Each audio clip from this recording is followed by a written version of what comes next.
গ্রামে বড় হয়েছি। ক্লাস 6-এ ওঠার পরে আমি ঢাকায় চলে আসি। আচ্ছা, ঢাকা যাত্রাবাড়িতে। তো সেখানে যাত্রাবাড়িতে কেন আসলেন? ওখানে আব্বু থাকতো অনেক আগে থেকে, আব্বুর সাথে চলে আসি, আমার ফুল ফ্যামিলি। আচ্ছা, ফ্যামিলি চলে আসার পরে তো ওখানে থাকি। আমি 2009-এর দিকে আমি চাকরি নেই ফার্স্ট। তখন আমার বয়স 12 এরকম। আব্বু কি করতো? আব্বু একটা চায়না ইট ফ্যাক্টরিতে কাজ করতো। আচ্ছা, তো সেখানে আব্বুর পাশে একটা কোম্পানিতে আমি চাকরি নেই। তো চাকরি নেওয়ার পরে ওখানে চাকরি করতে থাকি। তো এভাবে ওই কোম্পানিটাতে 2 বছর চাকরি করি। চাকরি করার পরে আমি চাকরিটা ছেড়ে দিই, আমার আঙ্গুল কেটে যায় ওটাতে। তারপর আমি চাকরি ছেড়ে দিই। ছেড়ে দেওয়ার পরে আমি আরেকটা কোম্পানিতে, ওটা হচ্ছে জুতার কোম্পানি রাবার ইন্ডাস্ট্রি সালিমা, ওটা হচ্ছে শ্যামপুরে। তো ওটাতে চাকরি নিয়ে ওটাতে ভালোই চাকরি করতে থাকি। এভাবে 4-5 বছর হয়ে গেছে। আর যেহেতু আমি ফ্যামিলির বড় ছেলে ছিলাম, তার জন্য আর কি কাজ করতে হচ্ছিল। ওকে, চাকরি নিলেন। কত বছর বয়স তখন আপনার? তখন 12 বছর। 12 বছর বয়স। লেখাপড়া করেন নাই? না, লেখাপড়া করি নাই। ক্লাস 6 কয় ভাই বোন ছিলেন আপনারা? আমার বড় বোন আর 3 ভাই বোন। আমার বড় বোন, আমি মেয়ে, আমার ছোট ভাই আছে। আচ্ছা, ঠিক আছে। তারপরে চাকরি নিয়ে ওখানে চাকরি করতে থাকি। হঠাৎ একদিন বারান্দায় বসে আছি। তো বারান্দায় বসে থাকা অবস্থায় তো আমার বড় আপু বলতেছে, কিরে তুই এখানে বসে তো ভাব নিতেছিস কেন? আমি বললাম, কিসের ভাব নিতেছি? ও বলতেছে, আমি দেখছি না, আম্মু আজকে বাসায় আসুক, আম্মুর কাছে বিচার দিব তোর নামে। আমি বললাম, ঠিক আছে, তুই বিচার দে। তো আমি আপু এই কথা বলে চলে গেছে। আমি ভাবলাম যে আপু এই কথাটা কেন বললো, যে একটু ট্রাই করে জিনিসটা বোঝার চেষ্টা করি। তো আমি বসে মোবাইল চাপতেছি আর করতেছি। তো উপরের দিকে তাকালাম, হঠাৎ করে জালনার পাশে একটা মেয়ে বসে রয়েছে। আমার লাইফে ফার্স্ট মনে আমি এত সুন্দর মেয়ে দেখি। তো দেখার পরে আমার একটা অভ্যাস ছিল, আমি চোখ টিপি মারি মানুষকে দেখলে। আপনি যাকে দেখে দেখলেন চোখ টিপ মারতেন? হ্যাঁ, কি বলেন? মানে যার সাথে চোখাচোখি হয়ে যেত তাকে চোখ টিপি মারতাম। তো ওই মেয়েটাকেও মারি। ওই মেয়েটা আর কিছু রিপ্লাই করে না, এদিক চলে যায়। তো পরের দিন শনিবার, তো আমাদের ফার্স্ট ডাক হচ্ছে 2015 সাল 13ই মে, রোজ ছিল শুক্রবার। তো সেদিন ও চলে যায়। পরের দিন শনিবার আমি আবার অফিসে গেলাম। তো আমার দাঁতে ব্যথা ছিল, আমি অফিস থেকে ছুটি নিয়ে চলে আসি। চলে এসে আবারও ওই বারান্দায় বসে রইলাম যে ওরে দেখার জন্য ওই মেয়েটা। তো ওদিন বিকেলবেলা ও আসলো, আসার পরে আবারও চোখ টিপি মারি। ও মুশকি একটা হাসি দিয়ে চলে যায়। তো এভাবে আর মাঝখানে 2 দিন দেখা হয় নাই। না দেখা হতে মানে ওর জন্য মানে দেখা করার জন্য একটা হয়ে যায়, মানে দেখার জন্য আগ্রহ সৃষ্টি হয়ে 2-3 দিনে। তো পরে শুক্রবারে আমার ভাগ্নেকে নিয়ে আমি বসেছিলাম। তো ও আমাকে জিজ্ঞাসা করতেছে এটা কে, ইশারায়। মানে ফার্স্টে ওই কথা বলে যে এটা জিজ্ঞাসা করতেছে এটা কে। তো আমি বললাম আমার ভাগ্নে। তো এইভাবে ফার্স্ট কথা হলো। তো ইশারায় এমনি আমাদের অনেক ভালো কথা হয়, প্রতিদিন কথা হয় 3 বেলা। আমার সকাল 9টা বাজে অফিস ছিল, ও সকাল 8:30 বাজে ঘুম থেকে উঠে জানলার পাশে বসে থাকতো, না আমাকে দেখবি বলে বা কথা বলবে। তো এইভাবে যাচ্ছে। তো হঠাৎ করে মানে এভাবে আর হচ্ছে না, মানে ফোনে কথা বলে আর হইতেছে না। তো ইশারায় কথা বলে। তো এখন কি করব? তো চিন্তা করলাম ওর কীভাবে কথা বলা যায়। তো ওর একদিন এটা হচ্ছে সেপ্টেম্বর 1 তারিখে ওর ছোটো ভাইয়ের কাছে যাই, যাই বলি তোমার আপুর নাম্বারটা দাও। তো বলতেছে আপুর তো কোনো ফোন নাই। তো আমি বললাম তাহলে তোমারটা দাও, তোমারটা দিয়ে কথা বলবো। ও বলতেছে আমারটা দেওয়া যাবে না, আপনারটা দেন। তো আমি দেখি যায় পরে ফোন দিব। তো আমি বললাম ঠিক আছে। ও আবার ফোন আমার নাম্বারটা নিয়ে মিস কল দিল। তো ওর নাম্বারটা আমার কাছে চলে আসছে। তারপর ও বাসায় গেল রাত্রবেলা, আমি ওর ফোন দিলাম, ও দেয় নাই। পরের দিন আবার ফোন দিলাম, তারপর দেওয়ার পরে ওর সাথে কথা বললাম। বলার পরে আমি ফার্স্টে ওর সাথে যেদিন ফার্স্টে ফোনে কথা বলি ওরা আমি ডাইরেক্ট বলি তুমি কি আমাকে ভালোবাসো? ও বলতেছে কি বলতেছেন এগুলা, আমি এখন বলতে পারবো না। তো এটা বলে ফোনটা কেটে দেয়। পরের দিন আমি অফিসে যাই, আমার অফিসে ওখানে হয় মানে প্রমোশন হয়। আমি একজন ওয়ার্কার ছিলাম, সেখান থেকে আমার সেলম্যান বানানো হয়।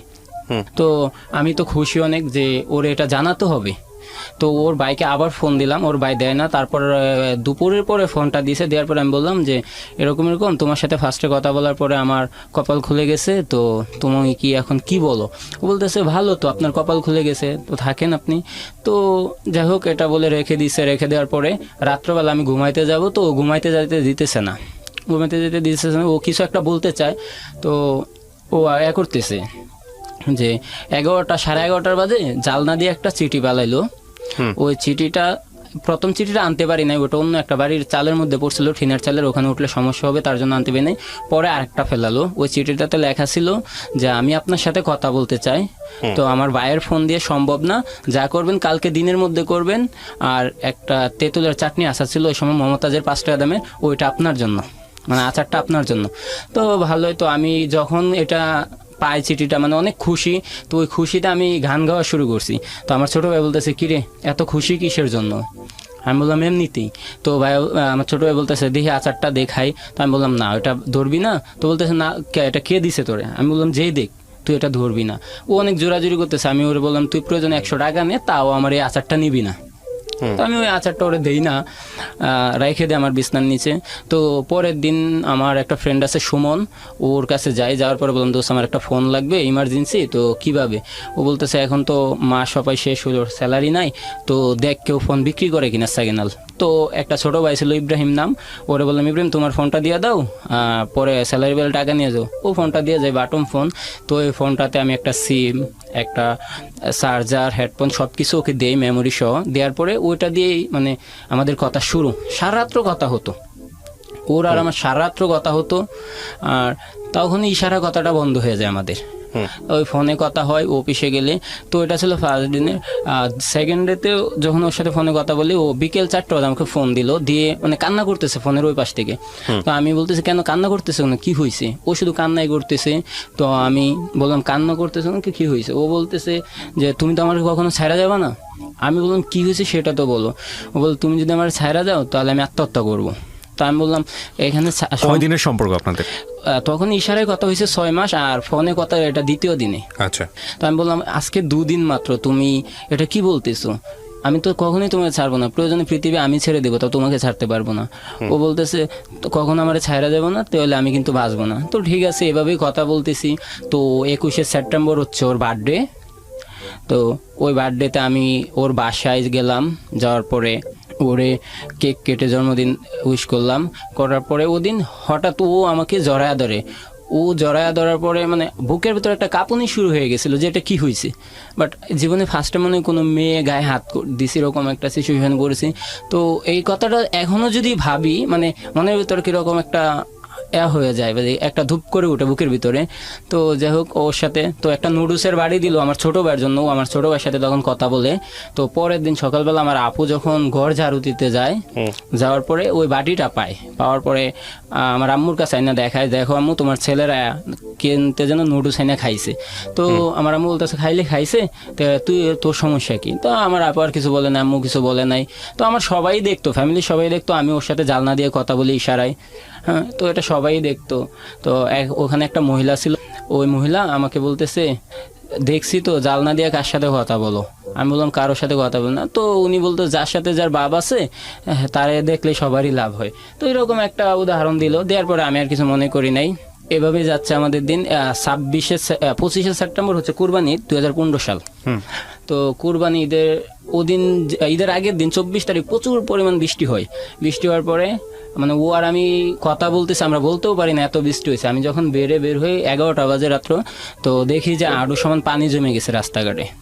তো ওরে ফোন দিলাম, আবার দিয়ে বললাম দেখো কি অবস্থা রাস্তার। বলে কেন কি হয়েছে? আমি বললাম বৃষ্টি হয়েছে, তুমি কি বলতে পারো? বল না। তা আমিও বলতে পারি না।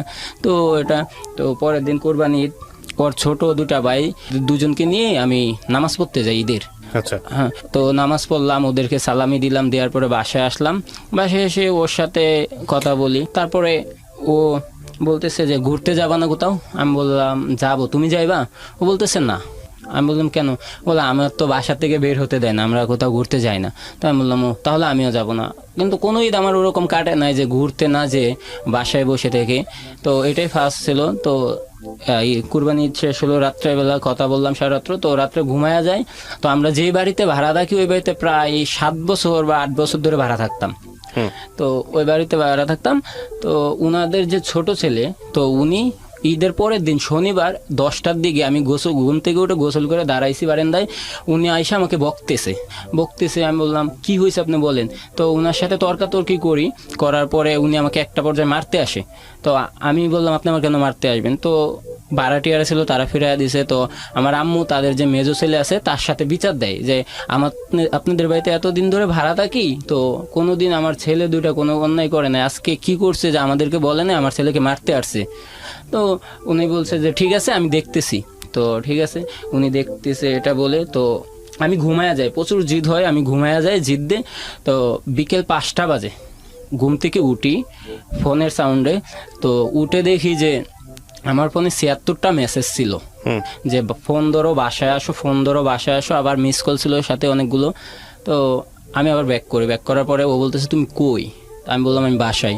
বলতেছে আমাদের বাসায় আসো। আমি বললাম তোমার আম্মু বাসায় নাই? বলেন না। তো আমি গেলাম, যাওয়ার পরে ওখানে ওর ছোট বলতেছে যে ভাই আপু আপনার সাথে কথা বলবে, ওই রুমে যান আপু, ওই রুমে। তো গেলাম, যাওয়ার পরে ও আমার কলারটা ধরে, শার্টে ধরে বলতেছে তুমি কি আজকে আমাকে নিয়ে পালায়া যাবে কিনা বলো। মানে এটা আমাদের কথা বলে 26 দিনের মাথায় ফোনে কথা বলে। ওকে। ও বলতেছে তুমি কি আজকে আমাকে নিয়ে পালায়া যাবে কিনা বলো। আমি বললাম পালায়া যাবো আজকে? এটা হঠাৎ করে কেন, কি হয়েছে? ও বলতেছে আম্মু জেনে গেছে, তো সম্ভব না তোমার সাথে আর ফোনে কথা বলা, বা এই সম্পর্কটা রাখা কন্টিনিউ হবে না তাহলে। তো এখন কি করবা বলো। তো ওরে আমি অনেক বুঝানোর পরে ও 1 সপ্তাহ সময় নেই, যে আমার অফিস খুলবে হচ্ছে আপনার সেপ্টেম্বর আগস্টের 3 তারিখে, খোলার পরে তো ওখানে তখন আমার স্যালারি হবে 5 তারিখ, তখন ওকে নিয়ে পালাবো। 1 সপ্তাহ সময় নেই ওর কাছ থেকে। নেওয়ার পরে তো ওই মুহূর্তে ওর ছোট ভাই দৌড়ে আসলো, এসে বলতেছে হৃদয় ভাই আপনি বাসায়, আপনি বের হন, আম্মু আসতেছে। তো আমি সিঁড়ি দিয়া যখন নামি তখন মনে হয় যে ওরে যে রাখা যাচ্ছে, যদি হারায় ফেলাই তখন কি হবে। তো এটা মানে মাথায় কাজ করতেছে। তো আমি সিঁড়ি দিয়া নামি আর আমার বন্ধুকে ফোন দিলাম, দিয়ে বললাম দোস্ত আমার ফোনটা বিক্রি করবো বা আমার কিছু টাকা দে। ও বলতেছে ঈদ গেল মাত্র কালকে, আজকে টাকা কোথা থেকে পাবো। তো আমি বললাম তাহলে আমার ফোনটা বিক্রি করবো। ও বলতেছে তাহলে ভাইয়ের কাছে যা, আমার ফোনটা বিক্রি করবো। তখন আমি ফোনটা কিনি মাত্র 10,000 টাকা দিয়ে, রোজার ঈদে। তো মালক ভাই ফোনটা রেখে 6,000 টাকা দিল। মানে কি বিয়ে করার জন্য টাকা জোগাড় করতেছেন? জি। তো ওরে একটা ফোন, আবার আমার ওই বাটন ফোনটা দিয়ে ওরে ফোন দিলাম, দিয়ে বললাম তুমি রেডি হও, আমরা পালাবো আজকে। ও বললো যে তুমি না বললা 1 সপ্তাহ পরে, আবার আজকেই? আমি বললাম হ্যাঁ আজকেই। বলে টাকা জোগাড় হয়েছে? আমি বললাম জি হয়েছে। তো এটা বলে ওরে বললাম বের হতে। তো সন্ধ্যা 6:33 ও বের হলো। ও বের হতে একটু পিছন যাচ্ছে, যে আমার চাস্তো ভাই আছে একজন, ওর কাছে আমি যাই, যে যখন ফোনটা বিক্রি করে আসি দেখি যে উনি স্মোক করতেছে। তো ওনার সামনে আমি যাই না, যত আমি ছোটো ভাই, উনি স্মোক করে, আমি সামনে গেলে খারাপ দেখা যায়, এর জন্য যাইনি। তো উনি সিগারেট ফেলাই দেওয়ার পর আমি গেলাম, বলে কি হয়েছে তোর? আমি বললাম ভাই একটা সমস্যা হয়ে গেছে। বলে কি? আমি বললাম ওই যে জালনা দিয়ে দেখতাম একটা মেয়ের সাথে কথা বলি, ও আর আমি আজকে পালাইতেছি। বলে কি বলিস? আমি বললাম হ্যাঁ এটাই। তো ভাই বলে মেয়ে কই? আমি বললাম আসতেছে। বলে যা দেখ, দেরি হচ্ছে। তো তো গেলাম, যা ও এই মুহূর্তে বের হচ্ছে। তো ওর হাতটা ধরে, ওর বাম হাতটা ধরে, ওর ডান হাতটা ধরে আমার বাম হাতে, আমরা সিঁড়ি দিয়ে নামি। যখন সিঁড়ি দিয়ে নামতেছিলাম তখন মানে বাংলা সিনেমাও ফিল আমার কাছে মনে হচ্ছিল, ওরকম একটা ফিলিংস লাগতেছিল মনের ভিতর। তো বের হলাম, বের হওয়ার পরে একটা রিক্সা নিলাম, রিক্সা নিয়ে কাজী অফিস গেলাম, এটা হচ্ছে পুস্তকালয়, কাজী অফিসে গেলাম আমি, আমার চাস্তো ভাই। তো ও রিক্সাতে বসে কান্না করতেছে ওর ফ্যামিলির জন্য, যে ফ্যামিলি সব কিছু ছেড়ে আমার কাছে চলে আসছি, তোমার কাছে চলে আসছি, তুমি আমাকে কখনো কষ্ট দিও না। আমি বললাম না কখনোই কষ্ট দিব না। আমার বোঝানোর পরে যা কাজী অফিসে গেলাম, কাজী বিয়ে করাইতেছে না। কাজী বলে তোমাদের বয়স কম, সম্ভব না। ওই মেয়ের বয়স ছিল কত তখন? তখন 16 বা 17। আর আপনার? আমার এই 19-20 এরকম। তারপরে বলতেছি যে কাজী বিয়ে করাচ্ছে না। কাজী বলতেছে না তোমাদের বিয়ে করালে আমার উপরে মামলা হয়ে যাবো, পরে আমি ফাইসা যাবো। আমার যে ফ্রেন্ড বলতেছে আপনি বিয়ে করান। তো বলতেছে না আমি বিয়ে করতে পারবো না। তো সুমনে বললো কত টাকা চান বিয়ে করাইতে? তো কাজী বললো 5,000 টাকা চাই। তো 5,000 টাকা দিলে উনি বিয়ে কোর্ট ম্যারেজ করে দিবে। তো ঠিক আছে, তো কাজী কোর্ট ম্যারেজ করলো। কোর্ট ম্যারেজ করার পরে কাজী কিভাবে কোর্ট ম্যারেজ করে? কাজী বললো আর কি যে কোর্ট ম্যারেজ করতেছি, হ্যাঁ উকিলের টাকা দিতে হবে অনেক, তো তার জন্য 5,000 টাকাই লাগবে। আচ্ছা। হ্যাঁ, তো কাজী বিয়ে করালো। তো বিয়ে করায় কাজী শর্ত দিল যে তোমরা 1 সপ্তাহের মধ্যে কেউ কোথাও যাবা না, এখন দুজন বাসায় চলে যাবা। যাওয়ার পরে 1 সপ্তাহ পরে কাবিনের কাগজ হাতে পাবা, তখন তোমরা যেদিক ইচ্ছা এদিক যাও, আমারও ঝামেলা নাই, তোমাদেরও ঝামেলা কম হবে। আমি বললাম ঠিক আছে। তো এটা কাজীকে বললাম, কিন্তু তখনই আমরা পালাবো। তো যখন কাজী অফিসটা নামি, তো নামার পরে মানে তখন তো আমার হচ্ছে টেনশন ঢুকে গেছে। আমার কাছে ওই কাজীরে 5,000 টাকা দিয়ে দিছে, আমার কাছে আগে ছিল 1,000 আর এখন আছে 1,000, 2,000। তো এই 2,000 টাকা দিয়ে কি করব? তো আমার চাচাতো ভাইকে বললাম যে ভাই এখন কই যাব? তো বলতেছে কই যাবি? আমাদের বাসায় চল, আমাদের বাসায় চল, ওখানে গেলে একটা সমাধান হবে। আমি বললাম সবচেয়ে বেশি যদি কারো ভয় পায় এটা হচ্ছে তোমার আব্বু। তো তোমার আব্বুর সামনে যাবো, বাঘের সামনে যা দাঁড়ানো সম্ভব না। বলতেছে আব্বু তোরা কিছু বলবে না, তুই চল। তো আমি ঠিক আছে। তো যাওয়ার পরে একটা গলি আছে, এটা হচ্ছে সবুজবাগের গলি। তো সবুজবাগের গলি, তো ওখানে যে একটা ছেলে সিগারেট খাচ্ছে, তো ওইটা আবার ও সহ্য করতে পারে না, ও রাস্তায় বসে বমি করে দেয় সিগারেটের গন্ধ। তো আমি ওই ছেলেটা দুটা থাপ্পড় দিই যে সিগারেটকে এটা এত কে বলে দিছে। আম্মুকে বলছে যে ও তো মেয়ে নিয়ে পালাইছে, এখন আমাদের বাসায় আছে। তো ওখানে আমার আম্মু গেল, আম্মু যায় ঠাস করে আমার গালে একটা চটকনা মারলো। চটকনা মারা বলতেছে আমার ফোনটা দে। তোর যে 2 মাস আগে একটা ফোন কিনে দিয়েছি এই ফোনটা দে। আম্মু জানে আমার কাছে টাকা নেই, আমি বিক্রি করলে ফোনটাই বিক্রি করবো। তো আম্মু বলতেছে ফোন দে, তো আমি বললাম ফোন নাই, চুপ করে বসে রইলাম এটা বলে। তো ওই মুহূর্তে আম্মু ওর হাত টান দিয়ে বলে তুমি তোমার বাসায় যাও, যা হবে পরে দেখবো। তো আমি মেয়েটার আমি আবার ওর হাত ধরে বললাম না আম্মু সম্ভব না, ও সন্ধ্যা 6:33 ও অন্যের বাড়ি মেয়ে ছিল, আর সন্ধ্যা এখন 7:37, এখন ও তোমার ঘরে ছেলের বউ। তো আম্মু এই কথাটা বলার পরে আম্মু ওর হাতটা ছেড়ে দিল। হাতটা ছেড়ে দিয়ে আম্মু আর কোনো কথা বলে নাই, সোজা বের হয়ে আমার কাকার বাসাতে চলে গেল। আমার আপু আসে, আমার আপু এসে বলতেছে তুই জীবনে যাই করিস আমাকে তো বলছিস, তো এই কথাটা কেন বলিস না? আমি বললাম তোকে বলা সম্ভব ছিল না তাই বলি নাই। আমার আব্বু আসে, আমার আব্বু একবারে সরল সোজা মানুষ, উনি কিছুই বলে নাই, উনি আরো খুশি যে ওনার পছন্দ মতো মেয়ে বিয়ে করছি, মানে পছন্দ হয়েছে এর জন্য উনি খুশি। যে তারপর আব্বু কিছুই বলে নাই।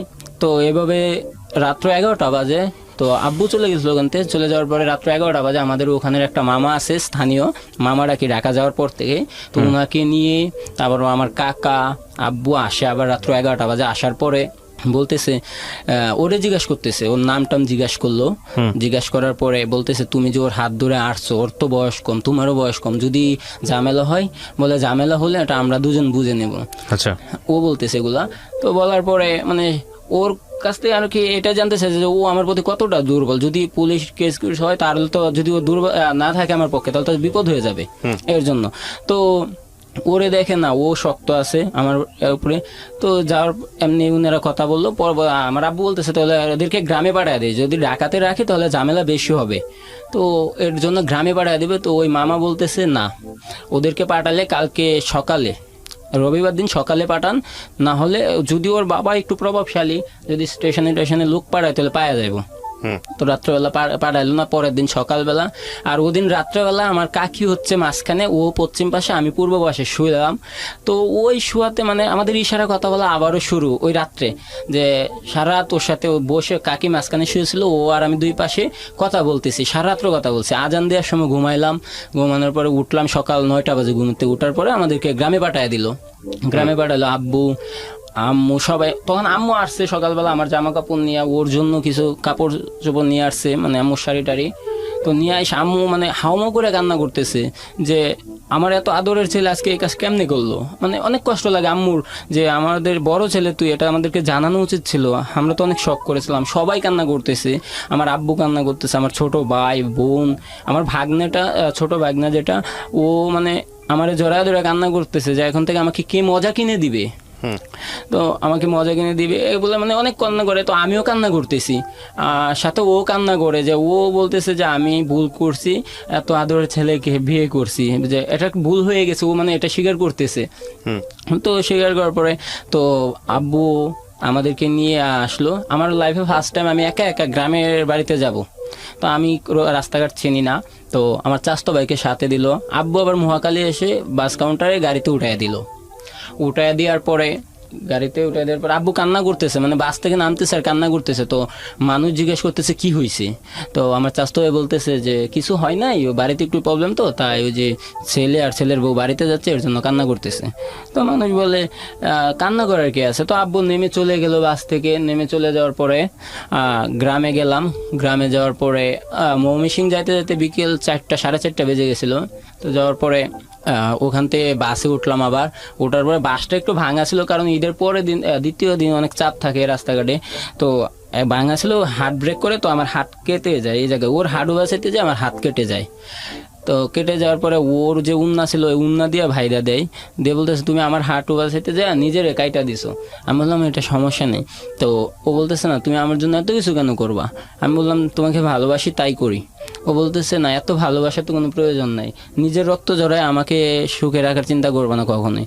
আমি বললাম দেখা যাবে পরেরটা। তো এভাবেই বাড়িতে গেলাম। যাওয়ার সন্ধ্যা 7টা বাজে আমাদের থানার সামনে যায় বাস থেকে নামার পরে আমার দুলাভাই আসলো ওখানে মোটরসাইকেল নিয়ে আমাদেরকে নিতে। ওই মুহূর্তে আমার চাচতো ভাই জাহাঙ্গীর ফোন দিয়ে বলতেছে আমি কিন্তু চলে আসছি পরের বাসে।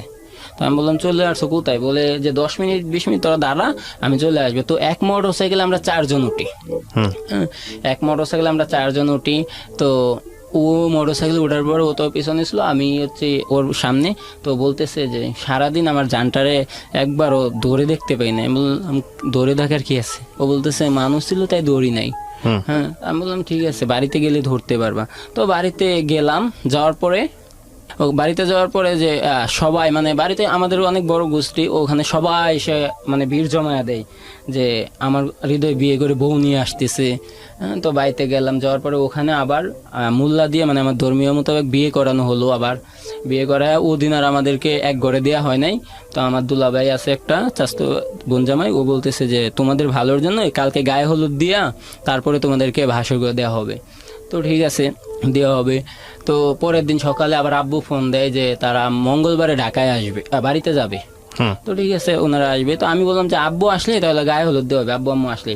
তো আমার আর আব্বু আবার ফোন দিল, দিয়ে বলতেছে না তোর গায়ে হলুদ দিয়ে দিতে বল, সমস্যা নেই, আমরা আসতেছি মঙ্গলবারে। তো গায়ে হলুদ দিল ওখানে সবাই। দেওয়ার পরে বিকেলবেলা আসর নামাজের পরে আমি আমাদের একটা মাঠ আছে ওখানে যে আমার চাস্তো ভাই খেলতেছে, আমি বইসা রইছি, আমিও খেলতে চাই, চাস্তো ভাই দেয় না, বলে না নতুন বিয়ে করছি, পরে বেতা বুতা পেলে ঝামেলা হয়ে যাবো। আমি বললাম ঠিক আছে খেলবো না। তো আমি বইসা রয়েছি, ওই মুহূর্তে আব্বু ফোন দেয়, দিয়ে বলতেছে তুমি কিছু জানো? আমি বললাম কি? তুমি কিছুই জানো না? আমি বললাম কি সেটা তো খুলে বলবা। তো বললো তোমার আম্মুর সাথে কথা বলো। তো আম্মুর কাছে দিল, আম্মু বলতে তুই কিছু জানিস না? আমি বললাম কি?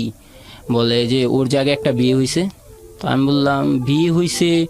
হ্যাঁ এটা হয়েছে, মানে আমি জানতাম না। তারপরে আম্মুকে বলি হয়েছে, হ্যাঁ আমি জানি। তো আম্মু বলতেছে তুই জানিস না? আমি বললাম না। আমি বললাম তো জানি। তো বলে তুই জানে শুনে গেছ নিছিস তোরে? আমি বললাম হ্যাঁ যাই না শুনে নিছি, পরে তাহলে পরবর্তীতে তোদের দুজনের জন্য কোনো ঝামেলা না হয় এই বিষয় নিয়ে, আর না হলে তাহলে আমাদের কোনো সমস্যা নাই। আমি বললাম হ্যাঁ না আমাদের কোনো ঝামেলা হবে না, আমি জেনে শুনেই নিছি ওরে, জেনে শুনিয়ে নিছি। তো আর বিয়েটা বেশি দিন হয় না, 1 মাস আগে মাত্র কাবিন হয়েছে। বলে কাবিন হয় কি বিয়ে বলে এখন? আমি বললাম ঠিক আছে, সেটা আমরা রিলেশনের পরে হয়েছে, আগে তো যদি হইতো তাহলে অন্য হিসাব ছিল, আমাদের রিলেশনের পরে। আর ওই ছেলে তো এখনো ওদের বাড়িতে আসে নাই বা ওই ছেলের বাড়িতে যায় নাই, এর জন্য ওকে নিয়ে আসছে। তো আম্মু বলে ঠিক আছে তোর যদি সুখে থাকিস তাহলে আমাদের কোনো সমস্যা নাই। তো ঠিক আছে এটা বলে আম্মু ফোন রেখে দিল। তো আমি ওর কাছে আসলাম, মানে ওই ফোনটা রেখে দিলে আসলাম, এসে দেখি আমার চাস্তো বোন আমার চাস্তো ব্যাগ ওর পাশে বসে রয়েছে, ওরা গল্প করতেছে। তো আমি আইসা খাটে শুইলাম, শোয়ার পরে ও বলতেছে তোমার কিছু হয়েছে? আমি বললাম না। বলতেছে কিছুই হয় না, তোমার এরকম লাগতেছে কেন? আমি বললাম তুমি কি আমার কাছ থেকে কোনো কিছু লুকাইছো? ও বলতেছে তোমার কাছ থেকে কী লুকাবো? আমি বললাম কোনো কিছু লুকাম নাই। বলে সেটা তো তোমার অনেকবার বলতে চাইছি, তুমি তো শোনো নাই। আমি বললাম এটা তো তুমি ক্লিয়ারভাবে কখনোই বলো নাই। হ্যাঁ, আমি বললাম আচ্ছা কী লুকাইছো সেটা বলো। ও বলতেছে যে তো আমার আগে একটা কাবিন হয়েছিল, কাবিন হয় না আর বিয়ে হয়েছিল, হ্যাঁ ও ছেলের সাথেও ছিল। হ্যাঁ আমি বললাম যে তুমি তো এটা আমাকে বলো না কখনো। ও বলতেছে তোমাকে তো বলার অনেকবার ট্রাই করছি, তুমি শুনতে চাও নাই। আমি বললাম আমি শুনতে চাই না, তুমি তো ইচ্ছা করে কখনো মানে ওরকমভাবে করো নাই, তাই শুনতে চাই না। আর আমি ভাবছি কি না কি এর জন্য। তো আমি বললাম ঠিক আছে তুমি যেহেতু বলো নাই আর যেহেতু তোমাকে আমি ভালোবাসি তাতে সমস্যা নাই, ঠিক আছে। আর এটা নিয়ে মন খারাপ করার কিছু নাই। ওরে বললাম যে আমি জানছি তাতে কি হয়েছে, শুধু যদি কেউ জিজ্ঞাসা করে তাহলে তুমি বলবা যে আমরা রিলেশনের পরে আমার বিয়ে হয়েছিল, রিলেশনের পরে বিয়ে হয়েছে, তাহলে আমার ফ্যামিলি আর কিছুই বলবে না। তো ও বললো ঠিক আছে। তো আমাদের ওদিন বাসরা ছিল, দুলাভাই মিষ্টি, পরে পান, মানে নফল নামাজ পড়তে হয়, দুলাভাই সব কিছু বলে ঘরে দিয়ে গেল। দিয়ে যাওয়ার পরে পরের দিন সকালবেলা যে গোসল করে শাড়ি পরবে, ও শাড়ি পরতে পারে না, ওর দুইটা শাড়ি দিছে আম্মু মাত্র, আর একটা তিরে দিছিল ওটা ভিজা, আর আম্মু দুইটা শাড়ি দিছে, ও শাড়ি পরতে পারে না। তো আমি বললাম যে আমি পরাইয়া দিই। বলে তুমি পারো? আমি বললাম আমি মাঝে মধ্যে লুঙ্গি পরি তো পারি। তো আমি ওরে শাড়ি পরাইয়া দিলাম। শাড়ি পরাইয়া দেওয়ার পরে তো 10টার দিকে আমার দুলাভাই ওই চাস্তো বোনের জামাটা আসলো, এসে ওনাদের বাড়িতে নিয়ে গেলো আমাদেরকে। নিয়ে যাওয়ার পরে ওখানে নাস্তা করার পরে আবার আমাদের বাড়িতে আসি। ওই মুহূর্তে 3টা বাজে আমার আম্মু আব্বু আর আমাদের যে ঢাকায় ভাড়া থাকতাম ওনার ছেলে, বড় ছেলে গেলো। যাওয়ার পরে ওনাকে সালাম দিলাম, দেওয়ার পরে উনিও আমাদেরকে করে কিছুই বলে নাই। তো কিছুক্ষণ পরে উনি নাস্তা করার পরে তো আমাদেরকে ডাকতেছে। আমাদের বাড়িতে একটা খাটাল গাছ আছে, ওই খাটাল গাছের নিচে বসছে উনি, সাইড নিয়ে বসে আমাদেরকে ডাকতেছে। ফার্স্টে আমাকে ডাকে, আর আমার চাস্তো বোনের জামাইটা আছে ওনার সাথে। তো বলতেছে হৃদয় তোর যেটার জন্য ডাকছি। আমি বললাম হ্যাঁ বলেন।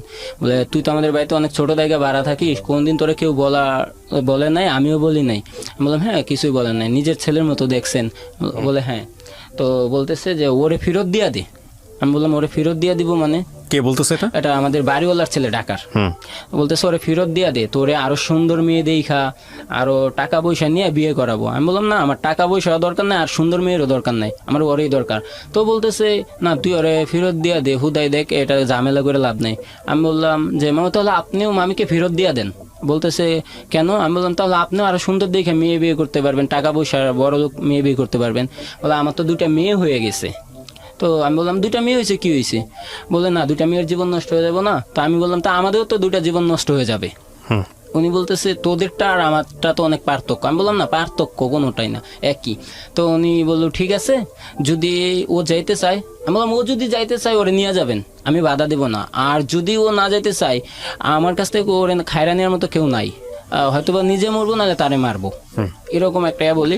তো উনি বলতেছে ঠিক আছে তুই যা, ওরে পাড়া। তো আবার যখন ঘরের দিক যায় উনি আবার আমার ডাক দিল, বলে তুই ওদিক যাবি না, তুই ওদিক যা, রাস্তার দিক যা। তো রাস্তার দিক গেলাম, ওরে ডাকায় আনলো, ডাকায় না ওরেও আমাকে যে প্রশ্নগুলো করে ওরেও করে যে আরো শিক্ষিত ছেলে, বড় লোক ছেলে বিয়ে করাবো, তুই ওর কাছে গেছিস, ওর কি আছে? না আছে টাকা পয়সা, না আছে শিক্ষিত, না আছে ভালো কোনো ব্যাকগ্রাউন্ড।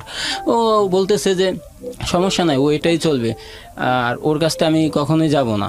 তো বলতেছে যে তুই যাবি না কেন? ওর কি আছে তুই এমন দেখা পাগল হয়েছিস? বলে ওর যদি কিছু না থাকে সুন্দর একটা মন আছে। তো বাড়িওয়ালার ছেলে আর কিছুই বলে না, বলছে ঠিক আছে তুমি যাও, ঘরে যাও। তো এটা বলে আমার আব্বু আম্মুকে ডাকার পরে বলতেছে যে আমি ছোটবেলা থেকে অনেকে দেখছি, তো এরকম যে রিলেশন দুজনের ভিতরে হয় সেটা আমি দেখি নাই, তো আপনারা মাইনা নেন। তো আমার আম্মু বলতেছে দেখেন ভাই, আমরা তো মাইনা নিছি, যদি মাইনা না নিতাম তাহলে তো আর আমার বাড়িতে উঠতে দিতাম না, আমরা তো আগেই মাইনা নিছি। এখন আপনি আসতে চাইছেন, ওর বাবা পাঠাইছে তাই আসছেন। আর আমার ছেলে যদি বাজার থেকে কোনো মেয়ে ধরে এনেও বলে এটা আমার ছেলের প্রথম, সেটা আমাদের মেনে নিতে হবে, কারণ ছেলে তো না ফেলাই দিব কই। তো উনি বলছে ঠিক আছে। তো বিকেলবেলা উনারে নিয়ে, আমাদের এলাকা পাহাড় সাইড, বর্ডার সাইড, তো ওনাকে নিয়ে ঘুরতে গেলাম। সন্ধ্যা বেলায় বাড়িতে ফিরি, সন্ধ্যায় ফেরার পরে আমাদের রুমে যাই, যাওয়ার পরে ও আমাকে জড়ায় ধরে অনেক খুশি। বলতে আমি বললাম কি হয়েছে? বলে আম্মু না আমারে খাওয়াইয়া দিছে, আম্মু আমার মাথায় তেল দিয়ে দিছে, মানে অনেক আদর করতেছে আম্মু আমাকে। হ্যাঁ আম্মু আমার মাইনা নিছে। আমি বললাম মাইনা নিলে ভালো। বলতেছে আমিও এটাই চাইছিলাম, আম্মু যেন আমার মাইনা নেয়। তো পরের দিন আম্মু আর ওই বাড়িওয়ালা ছেলে আবার ঢাকা ব্যাক করবে, ওর মাঝখানে ওর আব্বু আবার ফোন দিছিল, ভিডিও কলে ফোন দিয়ে মানে ওর সাথে কথা বলছে। বলার পরে কি যেন বলছিল যে আমার ব্যাপারে। তো ও ডাইরেক্টলি ওর বাবারে বলছে যদি হৃদয়ের কোনো ক্ষতি করতে চাও, তুমি যে আমার বাবা আমি ভুলে যাব, আর তো আমার পিছনে ঘুরবা না, ওর বাবাকে বলছিল। তো এগুলো বলছে ওর বাবাকে, বলার পর ওর বাবা ফোন কেটে দিছে। যাওয়ার পরে তো পরের দিন ওনারা বুধবার দিন আবার আব্বু আম্মু আর আমাদের বাড়িওয়ালার ছেলে ঢাকায় চলে গেল। চলে যাওয়ার পরে যে ওখানে যে ওর বাবার সাথে কথা বলে মানে আমার আব্বু আম্মুতে প্রায় 1 লাখ টাকা নেই। আমাদের বাড়িওয়ালা কিন্তু দিয়ে আসার পরে আমাদের বাড়িওয়ালার ছেলের জন্য আর কিছুই করতে পারে নাই, সমস্যার সমাধান। ওর একটা চাচা আসছিল, আয়সা মানে আমার সাথে আর ওর সাথে কথা বলে যে ওর কিন্তু লেখাপড়া করতে দিতে হবে। তখন ও ক্লাস 10-এ পড়ে, সামনে এসএসসি পরীক্ষা, ওর কিন্তু এসএসসি পরীক্ষা দিতে হবে। আর এসএসসি পরীক্ষার পর যদি ও না পড়তে চায় আর তোমরা না পড়াতে চাও তাহলে তোমাদের ভিতরে এটা সমাধান করে নিবা, আর এসএসসি পরীক্ষাটা দিয়াতেই হবে। আমি বললাম ঠিক আছে দিয়াবো। তো আমার আব্বু বলল সমস্যা নেই, এসএসসি পরীক্ষা দিবে। ওনারা চলে যায়। ওর স্কুলে বেতন ছিল প্রায় 4,000 টাকার মতো বকেয়া ছিল। তারপরে এসএসসির ফর্ম ফিল আপ করতে, রেজিস্ট্রেশন করতে 5300 টাকা লাগে। তো সেগুলোও আমি দেওয়ার পরে রেজিস্ট্রেশন করলাম, সব কিছু ওকে করার পর আমাদের ভালোই চলতেছে। হঠাৎ করে আমার ফ্যামিলিতে একটু ঝামেলা হয় বলতে আমার দুলাভাই আমাদের সাথে থাকতো। তো আমার ছোট ভাইও চাকরি করে, আমার আব্বু চাকরি করে, শুধু আম্মু আর আমার ওয়াইফ ও চাকরি করে না। তো মানে এটা নিয়ে ঝামেলা হতো যে ওর রুম ভাড়া আছে 3,000 টাকা, ওর স্যালারি হচ্ছে 11,000 টাকা, দুজন মিলে খায়, আবার লেখাপড়া আছে, কসমেটিক আছে, ওরা কেমনে চলবো? হ্যাঁ, ওদেরকে আলাদা করে দাও। তো এটা মানে প্রায় সময় বলতো। তো বলার পরে আমাদেরকে আলাদা করে দিল একটা সময়, 2 মাস ওরকম সময় আলাদা করে দেওয়ার পরে আমার আলহামদুলিল্লাহ স্যালারি ছিল 11,000 টাকা, আর কিছু বকশিস টকশিস পাতাম প্রতিদিন 200-250 মতো। তো এভাবে প্রায় 20,000 টাকার মতো হয়ে যেত। তো আলাদা হয়ে যাওয়ার আম্মুর কাছে আমি কোনো কিছুই নিই নাই। আমার বন্ধুকে আমি ফোন দিলাম, দেওয়ার পরে বললাম দোস্ত আমাকে টাকা লাগবে 2,000। বলে কেন? তো আমি বললাম তুই টাকা নিয়ে আয়, তারপরে আমি বলতেছি। তো আসলো টাকা নিয়ে। আসার পরে ওরে বললাম যে এই কাহিনী হয়েছে, আলাদা করে দিছে, তো এখন কি করব? বলতেছে আলাদা করে দিছে, ভালো করছে, তুই এখন তোর নিজের সংসার তুই চালাবি। আমি বললাম আমি কি পারবো? ও বলতেছে পারবি না কেন, তুই তো ভালো টাকাই পাস। আমি বললাম ঠিক আছে, তো ওকে নিয়ে যে ওর কাছ থেকে 2,000 টাকা নিয়ে ঘরের কিছু কিছু জিনিস কিনি, মানে হাঁড়ি পাতিল এগুলো 1,000 টাকার ভিতরে, আর 1,000 টাকার বাজার সদাই করি। করার পরে ওদিন রাত্র আমরা বাহির থেকে খাবার আইনা খাই। পরের দিন সকালবেলা আবার বাহিরের নাস্তা, তো ডিম আইনা দিয়ে গেছিলাম ওরে। তো লাঞ্চে যখন লাঞ্চে যখন খাইতে আসি, ও ডিম ভাজি করছিল। আসলে ডিম ভাজির মধ্যে এত প্রকারের জাল আর লবণ হয়েছিল যে এটা মানে অন্য কেউ খাবে না। এটা ভালোবাসার মানুষকে মানুষ খাবে, কিন্তু অন্য কেউ খাবে না, ফেলাই দিব। তো আমি ওটা দিয়ে খেয়ে চলে গেলাম। ও তখন খায় নাই, ও বলতেছে আমি পরে খাবো, একটু আগে খাইছি তো এখন ভালো লাগতেছে না, পরে খাবো। তো আমি বললাম ঠিক আছে। তো ও খাইছে না, তো 3টা 3:30 বাজে আমার ফোন দিল, দিয়ে বলতেছে তুমি এটা কিভাবে খাইছো? আমি বললাম কেন, কি হয়েছে? ও বলতেছে যে এত নষ্ট খাবার তুমি কেমনে খাইছো? আমি বললাম খাইছি, আমার কাছে তো ভালোই লাগছে। যাই হোক, পরে সুমনকে বললাম দেখ আমার ফ্যামিলি থেকে একটু হেল্প করলো না, ও রান্না করলো ফার্স্ট টাইম, যদি আমার বোন ছিল, আমার আম্মু ছিল, তো আর হ্যাঁ তো একটু হেল্প করতে পারতো। সুমন বলে তাহলে আর ওই বাসায় থেকে কি করবি, বাসা চেঞ্জ কর। তো বাসা চেঞ্জ করব, কই যাব? দেখ যদি ভালো মনে করিস তাহলে যাস। আমি বললাম ঠিক আছে, তুই একটা বাসা দেখ তাহলে। সুমন বললো ঠিক আছে। তো রাত্রে বাসায় গেলাম, যাওয়ার পরে ও আমাকে বলতেছে যে তোমাকে একটা কথা বলি। আমি বললাম কি? বলে চলো আবার আব্বু আম্মুর সাথে এক হয়ে যায়, হ্যারা ভুল করছে নয় আমরা করছি, তো যদি তুমি ফ্যামিলি ছেড়ে দাও এটা মানুষ খারাপ বলবে, বিয়ে করছি মাত্র কয়দিন। আমি বললাম না, তারা যদি বলতে পারে তাহলে আমি ছাড়লে সমস্যা কি? তো এটা বললাম, বলার পরে ও বলতেছে দেখো রাগ করে লাভ নেই, চলো আব্বু আম্মুর কাছে যাই। তো আমি বললাম আমি যাব না, তুমি যাও, আর তুমিও যাইতে পারবে না। এটা বলে ও বললো ঠিক আছে, আমি আর কিছুই করবো না। তো পরের দিন সকালে আবার অফিসে চলে গেলাম। যাওয়ার পরে অফিস থেকে দুপুরে যখন বাসায় আসি, ও আমাকে বলতেছে তো একটা কথা বলে। আমি বললাম বলো। বলে যে তোমার আব্বু আম্মুর সাথে না থাকলে আমার আব্বু আম্মুর সাথে চলে যাই। তো আমি চিন্তা করলাম যে এটা ঠিক আছে, যে ওখানে যদি যায় ভালো হবে। তো আমি বললাম ঠিক আছে। ও বলতেছে যে আব্বু আম্মু যে 2টা রুম নিয়ে থাকে তাদের তো লাগে না, তো একটা রুম আমরা ভাড়া নিলাম আর একটা তারা। বললাম ঠিক আছে। তো ওই রুমে ভাড়া দিতে হবে 3500 টাকা। আমি আবার ওরে বললাম যে হঠাৎ করে 3500 টাকা, আর ঘরের তো কোনো কিছুই নাই, তো পরে টাকা কই পাবো? ও বলতেছে দেখা যাবে পরে। তো আমি বললাম এখান থেকে যদি যাই তাহলে 2 মাসের ঘর ভাড়া দিয়ে যেতে হবে 6,000 টাকা। ও বলতেছে এই টাকা আব্বু দিবে। তা আমি বললাম উনি দিবে কেন? ও বলতেছে যে পরে আবার তুমি শোধ করে দিবা বেতন পাইলে। আমি বললাম ঠিক আছে। তো ও ওর আব্বুর কাছ থেকে 6,000 টাকা আনলো। পরের দিন রাত্রে ঘর ভাড়া দিয়ে আমরা চলে গেলাম ওর আব্বু আম্মুর সাথে।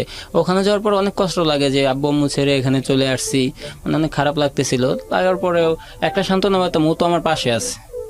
তো এটা ভেবে সান্ত্বনা পাইতাম। তো আমরা থাকতে শুরু করি। তো ও রান্না করতে পারে না, ও কিছুই করতে পারে না।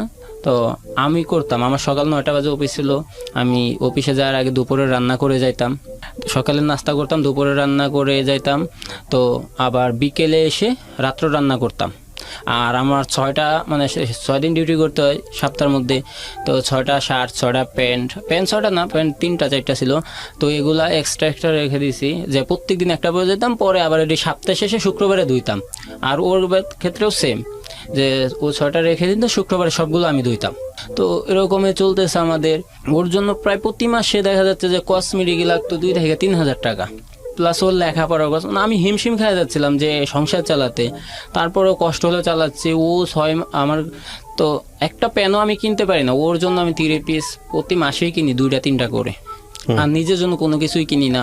হ্যাঁ, তো এমনি ভালো চলতেছে। আবার ও আমার প্রতি অনেক ছিল, ওরে যদি কেউ একটা চকলেট দিত, ও স্কুলে গেলে ওটা আমার জন্য নিয়ে আসতো, আমরা দুজন ভাগ করে খেতাম। আমার অফিস থেকে নাস্তার বিল দেওয়া হতো 25 টাকা প্রতিদিন। তো সে টাকা কী করতাম, আমি নাস্তা না খায় রাইখা দিতাম, যে ওর স্কুলে যাওয়া রিক্সা ভাড়া হয়ে যাবে প্রতিদিনের। তো এইভাবে জমায় আমরা সংসার চালাচ্ছি। তো হঠাৎ করে ও বলতেছে যে তুমি এখান থেকে বাসা চেঞ্জ করে ফেলো। আমি বললাম কেন? বলে যে তুমি জুতার ফ্যাক্টরিতে চাকরি করে বলে তারা একটু মানে ওরা মাম্মু জানি কি বলছিল, তো বলতেছে বাসা চেঞ্জ করে বলো, 2 দিনের মধ্যে চেঞ্জ করবা। আমি বললাম কেন, কি হয়েছে আবার? বলতেছে না তুমি জুতার কোম্পানিতে চাকরি করো, তাদের সমস্যা, তুমি বাসা চেঞ্জ করো। আমি বললাম ঠিক আছে। তো বাসা চেঞ্জ করব। তো এই মুহূর্তে আমার গাজীপুরে একটা চাকরির জন্য হয়। তো আমি বললাম তাহলে গাজীপুর চলে যাই, একবারে দূরে। ও বলতেছে ঠিক আছে চলে যাব। তো ওখানে এটা হচ্ছে আপনার 2016 সালের 4 মার্চের কথা। তো আমি 4 মার্চে ওরে নিয়ে ওরে ছাড়াই, মানে ওর এসএসসি এক্সাম চলতেছিল, ফাইনাল এক্সাম। তো আমি আসলাম গাজীপুরে, এসে দেখে গেলাম 3 তারিখে, এসে দেখে গেলাম 4 তারিখে আবার ব্যাক করলাম করে। আমাকে বলছে 5 তারিখে চাকরিতে জয়েন দিতে হবে যদি চাকরি করি।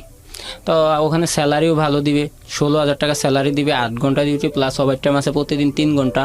তো ওরে বললাম, ও বলতেছে তুমি যাও, আমি এসএসসি পরীক্ষা শেষ হবে 13 তারিখ, তুমি 14 তারিখে আসবে, আমার নিয়ে যাইবা। তো আমি বললাম আচ্ছা। তো এর মাঝখানে আমার ফ্যামিলি কিন্তু ঢাকা থেকে একবারে গ্রামে চলে গেছে। আর যেহেতু আমি আলাদা হয়ে গেছি আর ফ্যামিলিতে একটু ঝামেলা হয়েছে, এই জন্য তারা গ্রামে চলে গেছে। তো আমি গাজীপুর চলে যাই। গাজীপুর চলে যাওয়ার পরে এভাবে 1 সপ্তাহ ছিলাম, মানে অনেক কষ্ট হতো ওরে ছাড়া আসি, মানে প্রায় ও ফোনের মাধ্যমে কান্না করতো, আমিও করতাম। যে এ ফার্স্ট টাইম, মানে আমাদের বিবাহিত জীবনে 5-6 মাসের ভিতরে ফার্স্ট টাইম আলাদা। তো ওখানে থাকতেছি। তো 13 তারিখে আমি আসি, 14 তারিখে আমি আসি। আসার পরে ওরে বললাম যে রেডি হয়ে থাকো, ফোন দিয়ে আগে বলছি রেডি হয়ে থাকো, আমি আসতেছি, আবার কালকে তো আমার অফিস আছে, তো তোমার নিয়ে রাত্রে চলে যাব। তো ও বলতেছে তুমি আসো। তো আসলাম। আসার পরে ওর আম্মু বলতেছে দেখো আমাদের তো ওর চাচাতো বোনের বিয়ে, তো বিয়েতে আসো গ্রাম থেকে, পরে তুমি আর ও একসাথে চলে যাও, আর তুমিও আমাদের সাথে চলো। আমি বললাম হ্যাঁ, আমার নতুন চাকরি, আমার যাওয়া সম্ভব হবে না। তো ও কি বলে, তো ও বলতেছে আমি যাব, তুমি চলে যাও, আমি বিয়ে থেকে এসে পরে যাব। তো আমি বললাম ঠিক আছে। এবার আমি চলে গেলাম। ও 1 সপ্তাহ পরে আবার যেতে বলছে, 20 তারিখে যেতে বলছে। আমি 20 তারিখে ওরে ফোন দিলাম, ও ফোন দেওয়ার পরে ফোন রিসিভ করে না হঠাৎ। তো আমি বললাম কি হলো, এরকম ভাবতেছি। তো ভাবতে ভাবতে ওর ছোটো ভাইরে ফোন দিলাম, মোহাম্মদরে ফোন দেওয়ার পরে বলতেছি তোমার বোন কই? ও বলতেছে আপু তো ওয়াশরুমে। আমি বললাম তোমার আপনার গ্রামে? বলতেছে কে বলছে গ্রামে? ও তো গ্রাম থেকে চলে আসছে আরও 2 দিন আগে। আমি বললাম তাহলে ফোন বন্ধ কেন? বলে জানি না, ওরে ফোন দেন। ওর বাইক একটু মানে খারাপ ব্যবহার করলো মনে হলো। তো আমি ওরা আবার ফোন দিয়ে যাই, ফোন বন্ধ। তো আমি 21 তারিখে আবার আসি। আমি 21 তারিখে ডিউটি শেষ করি সন্ধ্যা 7টা বাজে শেষ করি, ফ্রেশ হতে হতে 8টা বাজে। তো আমি আবার ঢাকাতে আসি। আসার পরে ও দরজা খোলার পরে আমি বললাম কী হয়েছে, ফোন বন্ধ কেন? ও বলতেছে ফোনটা হাতে পড়ে যায়, ভেঙে গেছে, তার জন্য ফোন দিতে পারি না। আমি বললাম ফোন ভেঙে গেছে? বলতেছে ওদের ফোন ধরি না। তো আমি বললাম তাহলে চলো। ও বলতেছে কই? আমি বললাম গাজীপুর যাবে না? ও বলতেছে না এখন আমি যাম না, আমার একটু কাজ আছে, তুমি যাও, আমি কয়েকদিন পরে যাব। মানে ও আমাকে ঘোরাচ্ছে। তো আমি বললাম কী হয়েছে তোমার সেটা বলো। ও বলতেছে না কিছু হয়নি, তুমি যাও। তো ও বলতেছে তুমি রাত্রেই চলে যাও, শুধু রাত্রে থাকে কী করবা, তুমি এখনই চলে যাও। তো আমি রাত্রে 12টা বাজে ওখান থেকে রওনা দিই। যে ওদিন যখন আসি তো টঙ্গীতে আবদুল্লাপুরের টঙ্গী আর আবদুল্লাপুরের মাঝামাঝি আমাদের বাস অ্যাক্সিডেন্ট করে সালসাবিল। তো আমার কপাল কেটে যায়। কপাল কেটে যাওয়ার পরে আমার ফোনটা হারায় যায়। তখন ওখান থেকে ফোনটা হারায় যায়। ফোনটা হাতে ছিল, পড়ে গেছে কোনটা বলতে পারি না। পরে ফোনটা পাই না। সকালবেলা ওরে আরেকটা ফোন কিনি, নতুন সিম কিনে ওরে আমি ফোন দিই, দিয়ে বলতেছি যে এই হচ্ছে রাত্রে। বলতেছে আমি কি করব? ও আমাকে ডাইরেক্টলি বলতেছে আমি কি করব? আমি বললাম না তোমাকে তো কিছু করতে বলি না, শুধু জানালাম।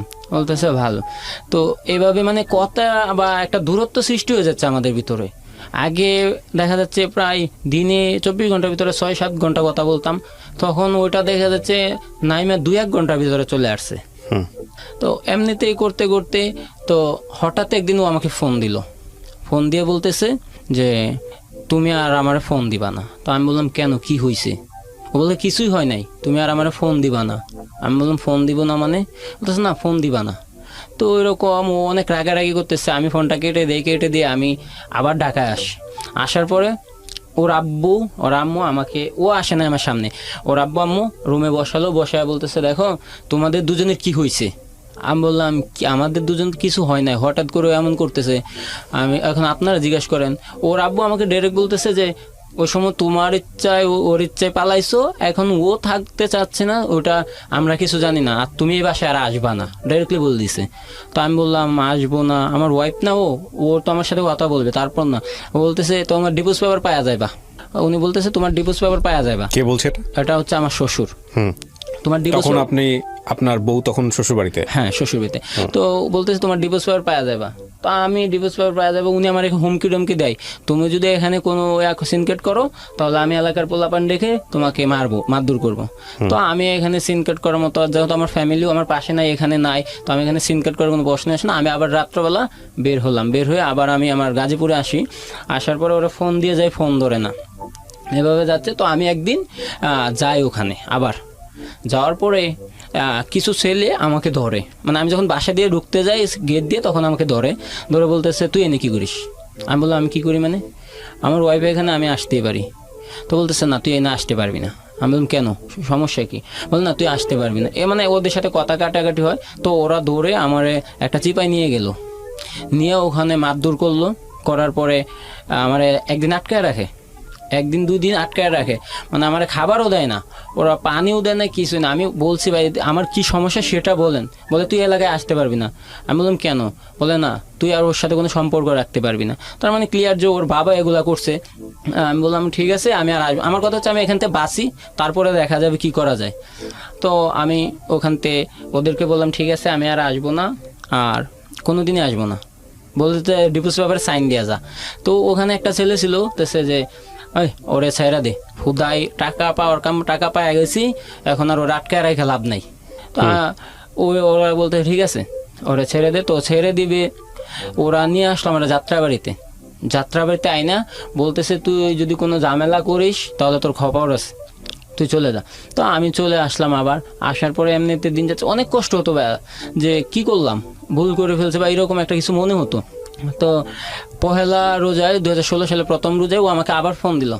মানে ফোন তো আমি দিয়ে যেতাম, ওরে কন্টিনিউ, ও রিসিভ করতো না, ব্ল্যাক লিস্টে রাখতো, এরকম করে যেত। তো আবার প্রথম রোজেও আমাকে ফোন দিল, দিয়ে বলতেছে তুমি কি আমার ভালোবাসো? আমি বললাম হ্যাঁ। বল তুমি আর যদি ভালোবাসার প্রমাণ দিতে চাও তাহলে তুমি মাদারীপুর আসো, আমার সাথে দেখা করো। তো আমি বললাম মাদারীপুর যাব, আমি তো কখনো যাই নাই। ও বলতেছে যাও নাই, ভালোবাসার প্রমাণ দিবা না, তাহলে আসো। তো আমি বললাম ঠিক আছে।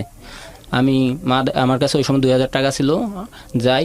তো আমি ফার্স্ট টাইম মানে মাদারীপুর গেলাম, যাওয়ার পরে মাওয়া ঘাটে যাওয়ার পরে ওরে আমি ফোন দিলাম, ওরে ফোন দিয়ে বললাম যে মাওয়া ঘাটে তো আসছি, এখন কোন ঘাটে যাব মাদারীপুর যাইতে হলে? ও বলতেছে তুমি না ভালোবাসো, তাহলে খুঁজে বের করে নাও কীভাবে আসতে হবে। তো আমি ওখানে লোকজনকে জিজ্ঞানোর পরে বলতেছে ভাই যে কেওড়াকান্দির ঘাটে যান তাহলে পাবেন, হ্যাঁ শিবচর যাইতে পারবেন। তো আমি কেওড়াকান্দির ঘাটে গেলাম, যাওয়ার পরে কেওড়াকান্দির থেকে অটো দিয়ে পাঁচচর গেলাম, পাঁচচর যাওয়ার পরে শিবচরে মোটরসাইকেলে উঠলাম, একটা মোটরসাইকেল নিলাম, শিবচর গেলাম। শিবচর যাই ওরে ফোন দিই আবার যে কই তুমি? ও বলতেছে তুমি না আমার ভালোবাসো, তো খুঁজে বাইর করো। তো আমার কাছে ওই সময় কাবিন নামাটা আছে আমাদের। তো আমি কাবিন নামা দেখে দেখে মানে ওই শিবচর থানা ওইটা গেলাম, গাছিগান্দি গ্রাম খুঁজতেছি শিবচরের মধ্যে। তো আমি আর খেয়াল করি না যে ইনওয়ানটা আগে দেখতে হবে কোন ইনওয়ানের মধ্যে। তো আমি ওটা খেয়াল করি না, আমি এমনি খুঁজতেছি। তো খোঁজার পরে একটা ভ্যান চালকরা আমি বললাম যে ভাই গাছিতে পারবেন না? তো আমি বললাম যে ভাই যদি থাকার কোনো হোটেল থাকে তাহলে একটু ব্যবস্থা করে দেন। তো উনি বলতেছে ভাই এখানে কোনো থাকার হোটেল নাই, তো আপনার আমি একটা রিকোয়েস্ট করি। উনি বলতেছে কি? আমি বললাম কি? বলে আপনি আজকে রাতটা আমার বাসায় থেকে যান, থাইকা কালকে সকালে উঠে ওখানে চলে যান। তো আমি বললাম আর একটু ভয় পেলাম যদি ঝামেলা হয়, কারণ একবার তো ডাকা হয়েছে, তো উনিও যদি করে, মানে বিশ্বাস করতে পারতেছিলাম না। তারপরে চিন্তা করলাম যা মরলাম সমস্যা নেই, থাকি। তো ওনার বাড়িতে থাকলাম, থাকার পরে পরের দিন দেখলাম যে না রাত্রে কোনো ঝামেলা নেই। পরের দিন সকালবেলা উঠলাম, উঠে আবার ওই কেওড়াকান্দি গাড়ি আসলাম। ওখান থেকে ট্রলার ছাড়লো সকাল 10টা বাজে, গেলাম আবার সেই পাঁচচর ইনওয়ানে। সেখানে যায় মানুষটা জিগাইতে একবারে ওদের বাড়িতে চলে গেলাম। বাড়িতে যাওয়ার পরে একটা মহিলাকে জিজ্ঞেস করলাম যে এখানে কি আছে কিনা। তো বলতেছে তুমি কি হৃদয়? আমি বললাম হ্যাঁ। বলে তুমি কেন আসছো? ভিতরে আসো, ঘরের ভিতরে আসো। তো ঘরে গেলাম, তো ওই মহিলা বলতেছে তুমি কেন আসছো? আমি বললাম আসছি তো ওর সাথে দেখা করতে, ও আসতে বলছে। উনি বলতেছে ও তো এখানে আসে নাই। আমি বললাম মানে? ও তোমার ফোন দিয়ে আসতে বলছে, কারণ ওর ফোনটা তখন অফ হয়ে গেছে, আর ফোনটা চালু করে না। তো আমি বললাম ও তো আসতে বলছে, তো এখন কি করব? উনি বলতেছে তো ও এখানে আসে নাই, আর ওর চাচা যদি তোমারে দেখতে পারে তোমার মায়েরা পদ্মায় বাসায় দিব, তুমি এখান থেকে এখনই চলে যাও। আর যেমন এমন একটা এলাকায় গেছি ওখানে ট্রলার হচ্ছে টাইম টু টাইম, সকাল 10টা বাজে একবার কেওড়াকান্দিতে ছাইরা আসে, আবার বিকেল 3টার দিকে এখান থেকে ছাইরা যায়। তো আমি বিপদে পড়ে গেছি। তো উনার যে হাজব্যান্ড, এটা ওর আপন চাচি ছিল না, চাচতো চাচি, ওনার যে হাজব্যান্ড, উনি বলতেছে দেখো বাবা আমার একটা ছেলে আছে, আমি চাই না কোনো মার বুক খালি হোক, তুমি তোমার জায়গায় চলে যাও, তোমার মার বুকে ফিরে যাও। তো আমি বললাম ওই সময় ওই মহিলার হাজব্যান্ড আসে বলতেছে যে তুমি কেন আসছো, মানে উনিও বুঝাচ্ছে।